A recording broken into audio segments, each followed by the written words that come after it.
Bugün aman yürgenge şükür,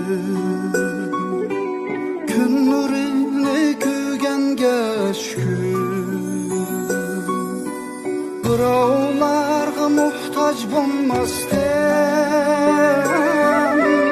hayat peyzin sürgenge şükür. Hayat peyzini sürgenge şükür.